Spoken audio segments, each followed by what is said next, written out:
students. In last video we have discussed about health and disease, and we have discussed about different kind of diseases. Now in this video we are going to learn the defense system of our body.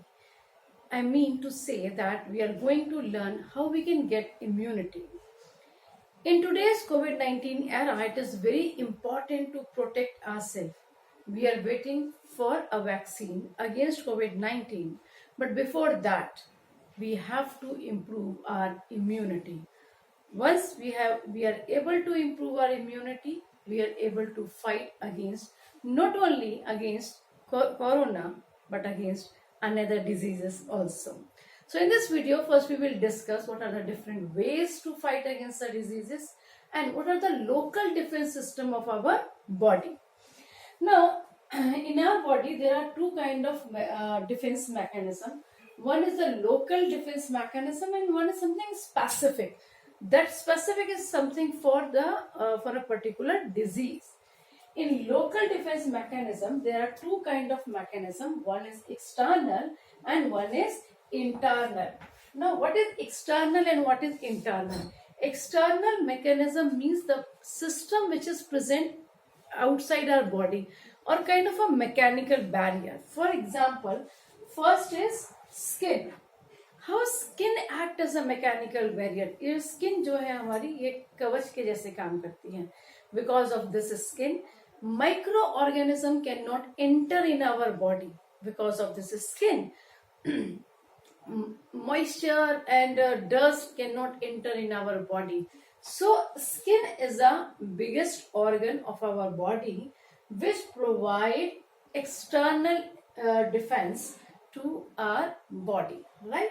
Similarly, in our eyes, हमारे eyes के अंदर ये जो eyelashes हैं और ये आपके जो eyelids हैं, they protect you from entry of germs, entry of dust particles. So again, they are kind of a barrier. So skin, eyes, they are the barrier kind of the defence system जो आपकी body के अंदर germs की entry और dust की entry को prevent करते हैं. Next is chemical. Our body produce certain kind of chemical which fight against germs, जो जर्म्स के अगेंस्ट फाइट करते हैं. For example, first is sweat, पसीना. As we know, sweat is in the form of a sweat, we remove wastewater and certain salts. And these salts does not allow germs to enter in our body. हमारी body में enter नहीं करने देते. But for you kind of information, when we have some smell in sweat, that smell is due to, or that odor is due to the development of bacteria, because bacteria can grow easily in a sweat. If you will not clean your generally sweat deposit under your arms or in your groin areas, under the fingers, right? So if you will not make it dry or if you will not clean it, then bacteria can grow there, and that bacteria produce foul odor. Okay? Tears, हमारे आंख में से जो आंसू आते हैं ना, वो खुशी के आंसू कहते हैं ना, खुशी के आंसू हैं. तो वो जो खुशी के आंसू हैं, या जो नॉर्मल हम यदि टीयर्स की बात करें, तो टीयर्स के अंदर there is a specific enzyme that is called lysozyme. This lysozyme is a very strong hydrolytic enzyme है, which does not allow germs to enter in our body, or moreover, when germs come in contact with the tears, they kill it, उसको मार देते हैं.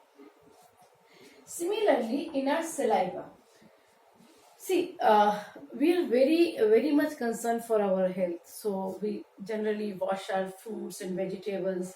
We boil them. We are taking all preventive measures to fight against diseases. But still, जब हम चाट पकौड़ी खाने जाते हैं तो we forget all hygiene measures sometimes. Or even if we are taking care of that, even after that, certain microorganisms enter in our body. हमने खाने को खूब कुक कर लिया, उसके अंदर जितने माइक्रोब्स थे वो किल हो गए. Still, might be your spoon was not hygienic, your table was not hygienic, and anyhow some germs enter in your body. ये जर्म्स को कौन मारेगा? सलाइवा मार देता है, because saliva contain lysozyme which kill disease causing micro organism. Now, if they enter through eyes, then tears ने बचा लिया. If they will not enter through skin, वहां से बचाव हो गया. If they enter through mouth, तब सलाइवा ने बचा लिया. अभी एक आधा तो ऐसे होते हैं ना, मतलब फिर भी बदमाश कहें के कि वो तो कैसे ना कैसे करके आपकी बॉडी में एंटर कर ही जाते हैं. They enter in our stomach. वो स्टमक तक पहुंच गए. अभी स्टमक भी काम करेगा. स्टमक के अंदर HCl एसिड है. क्या है? HCl. And I hope all of you are aware that HCl is a strong acid. So when these germs enter into stomach, मतलब इतने सब सारे मैकेनिज्म के बावजूद वो बच गए, and they enter into our stomach, then HCl kill these microbes. वो इनको खत्म करने में हेल्प करता है. So every organism, see, they are having their own defense mechanism and we are having our own defense mechanism. So the thing is this: if you have a strong defense mechanism, if you have a strong immunity, then you are able to fight against diseases. Another one, internally यदि हम बात करें तो there are two things. One is WBC and one is inflammation. What WBC do? WBC is known as soldiers of our body. वो हमारे शरीर की क्या है? एक सेना है. Now, there are three kind of WBC which we are going to discuss in detail in circulatory system.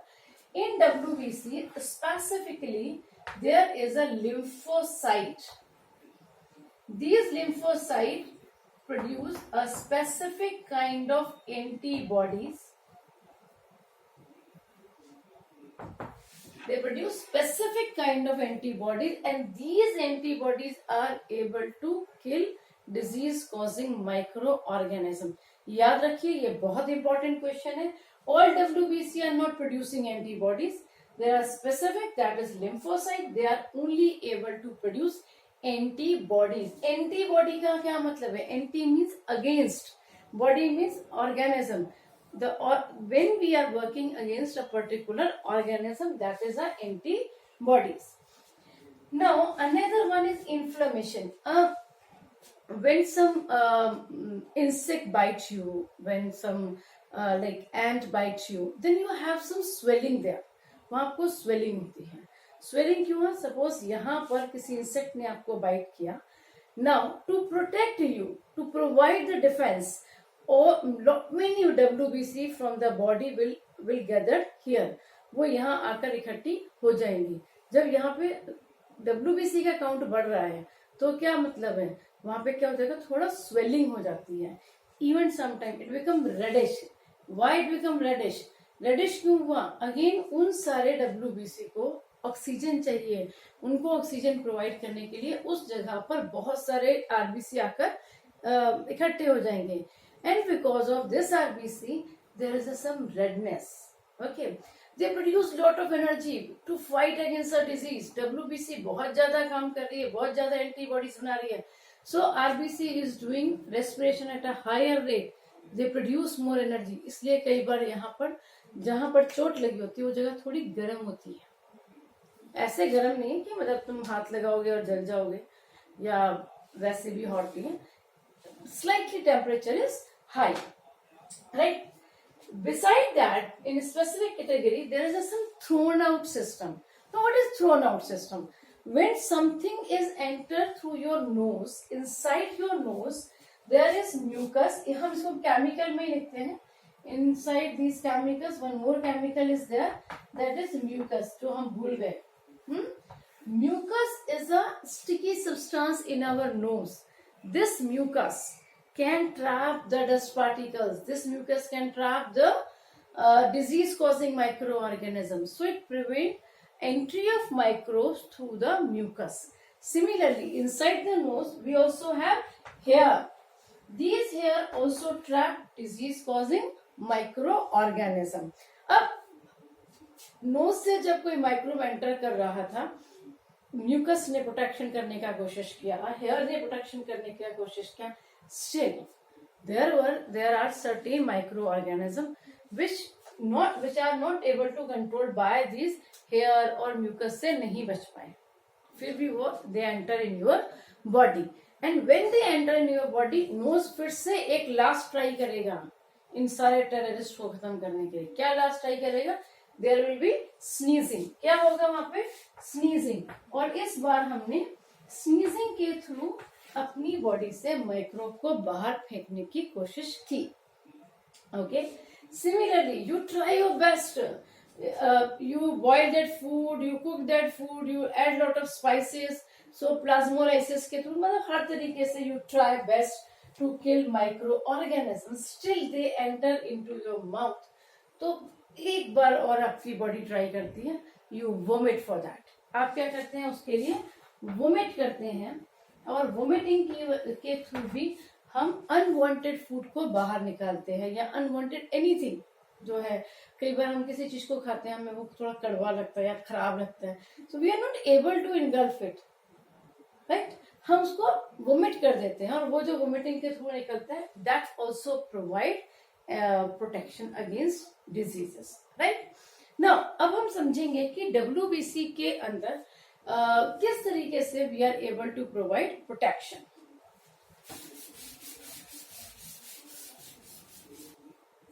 Now we will discuss about WBC, which are the soldiers of our body. हम अपनी body की सेना के बारे में बात करते हैं. We are going to talk about our army. Now WBC work in 3 ways. 3 तरीके से ये disease causing microbe को खत्म करने की कोशिश करेगा. Number 1, either it can produce antibodies. Antibodies means they produce antibodies against the antigens or the disease causing microorganism or any foreign substance. उसके अगेंस्ट एक एंटीबॉडीज बनाते हैं. एंटीबॉडीज और एंटीजन जो हैं वो एक लॉक एंड की सिस्टम के जैसे काम करते हैं. For a specific lock there is a specific key, for a specific antibodies there is a specific antigen, और वो एक दूसरे को खत्म कर देते हैं, right. The another one is antitoxin. Now what is antitoxin? When bacteria enter in your body, they produce a specific toxic material.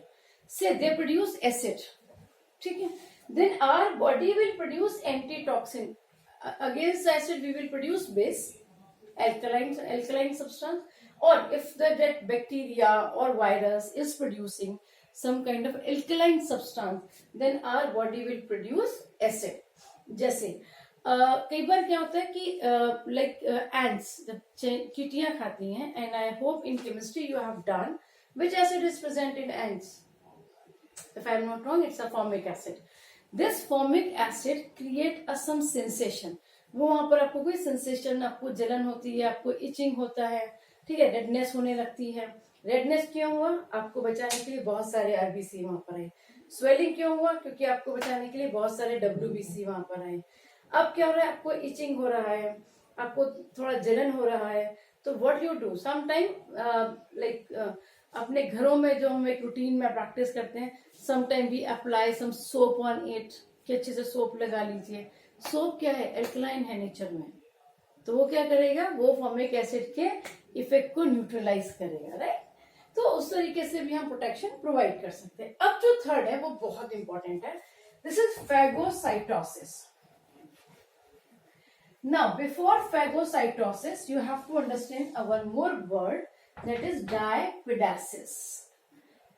देखिए डायपिडेसिस में क्या है? Suppose this is your blood vessel. ये आपके ब्लड वेसल का एक मतलब layer है, okay. And this is a disease causing microorganism, ये जो भी है बाहर है, और यहाँ आपकी ये WBC है, ब्लड के अंदर WBC फ्लो कर रहे हैं. Now what the WBC will do? WBC will squeeze out from the blood capillaries. वो ब्लड कैपिलरीज से बाहर आएंगे, they will engulf the disease causing microorganism, उसको खा जाएंगे, अंदर जाएंगे, और ये खुद अपने आप को डिस्ट्रॉय कर देंगे, ठीक है. Now your body got the protection. कैसे होता है? फिर से देखते हैं इसको, एक डायग्राम के थ्रू समझते हैं.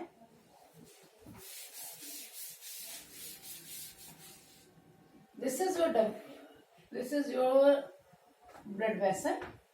This is WBC. Now WBC will squeeze out from this capillary, इससे बाहर आ जाएगी. Now this WBC, right. तो it squeeze out from the blood capillaries, right. And this जो ब्लड कैपिलरीज है, इट विल इनगल्फ, ये बाहर आके, देखिए ये पहले बाहर की तरफ आई, इसने इसको इनगल्फ किया एंड इट री एंटर इनटू द बॉडी, और ये वापस बॉडी में आ गया. So what is diapedesis? Diapedesis क्या है? WBC spews out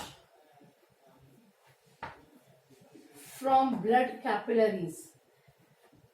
WBC सबसे पहले ब्लड कैपिलरीज से बाहर आई. आपको ऐसे ही थोड़े उठाएंगे, उठाने के लिए खुद को बाहर आना पड़ेगा ना. They squeeze out from the blood capillaries. ये देखिए WBC squeeze out from the blood capillary, engulf the disease causing microorganism. engulf the disease causing microorganism. इसको क्या बोलते हैं? Phagocytosis. engulfing of